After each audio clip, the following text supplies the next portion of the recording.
it looked like I have to sharpen my saw blades. Therefore I made a setup with my crosscut sled. Table saw is set to the height.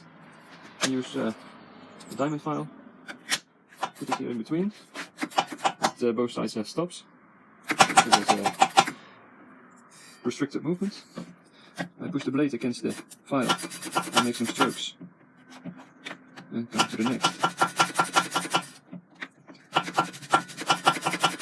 I think I need some lubricants.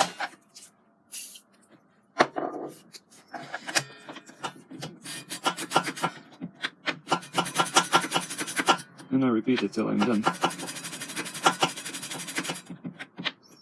Before the blade.